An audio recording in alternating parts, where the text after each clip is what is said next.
Hello class, Miss Gurry here. Today we will be going over a text set. So for my text set, the topic is responsibility, and it connects to a first grade social studies standard over government, civic participation, and skills. It talks about how individuals have responsibility to take action towards the achievement of common goals in their homes, schools, and communities, and that they are accountable for those actions. So we're going to start off. I have 8 books that discuss responsibility and that go along with the standard. So the first book, the title is Do I Have to? Kids Talk About Responsibility.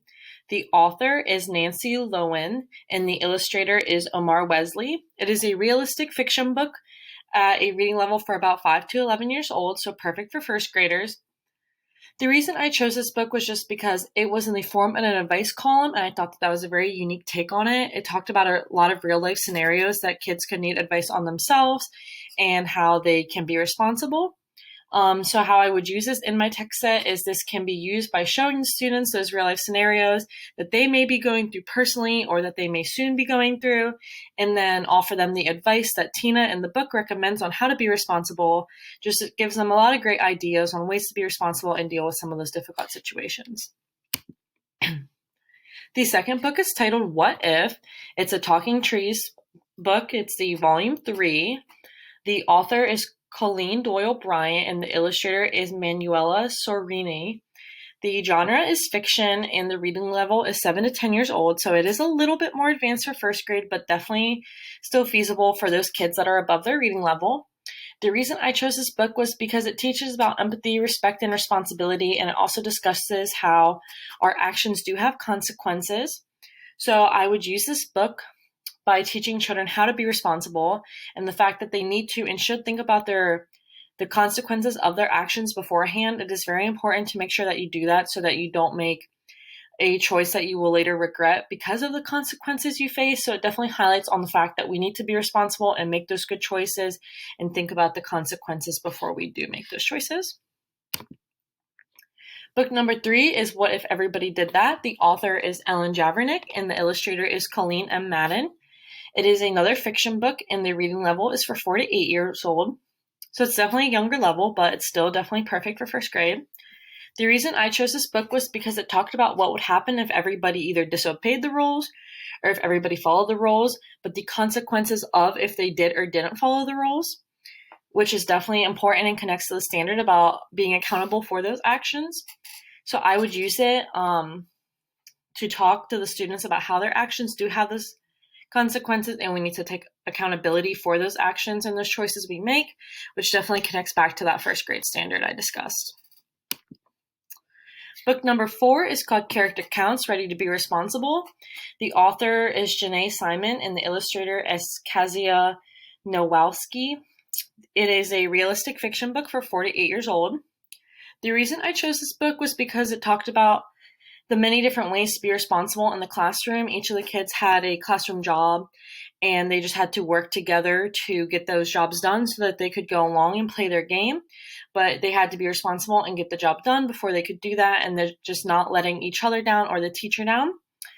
So I would use this to discuss classroom jobs and expectations within the classroom and how it is important to be responsible and accountable for every person's individual job.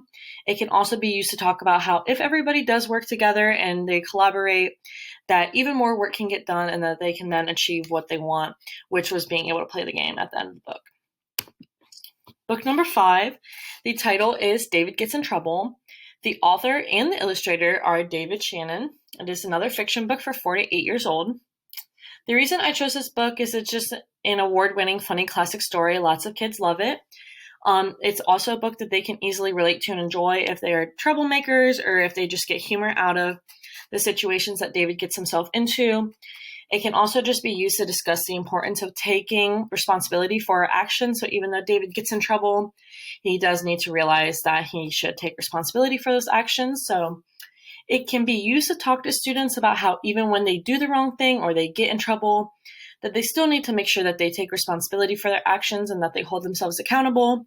That's definitely important, and once again connects back to that standard about being accountable for our actions. Moving on to book number 6.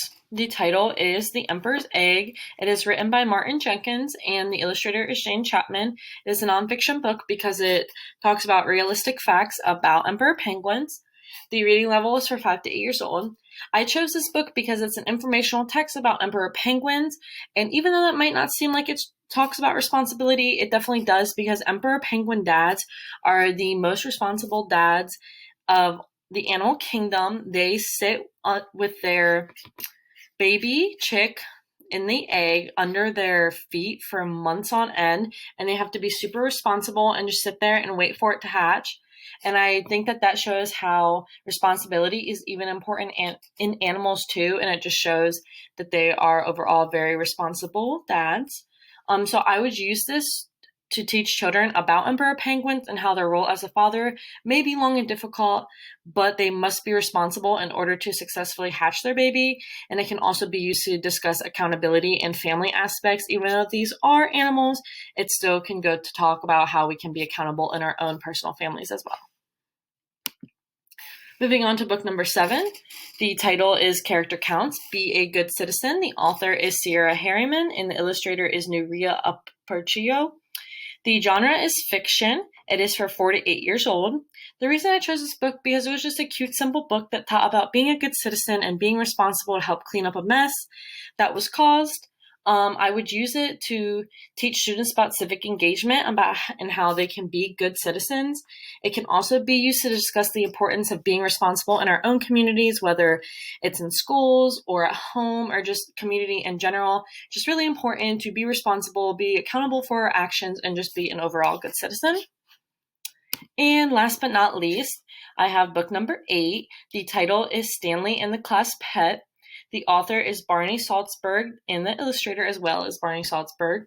The genre is fiction, and the reading level is 5 to 8 years old, so perfect for first graders. My reason for choosing this book was because it can be a topic that students relate to in a classroom if they potentially have a class pet and they get the responsibility to take it home or not. And it's just a cute, fun story that discusses the importance of owning up to our mistakes and being accountable for if we make those mistakes. So I would use this book to discuss the importance of being responsible when being assigned a job, whether it's a job in the real world or just a job like this, as Stanley is taking care of the class pet. And even when things don't go as planned, and even when it is hard to admit that we still must take responsibility for our actions, and we need to hold ourselves accountable and do the right thing at the end of the day. And those are all the stories. I hope that you guys enjoyed it, and I hope that you learned a lot more about responsibility in the first grade. So thank you for listening, and I hope you enjoyed. Bye.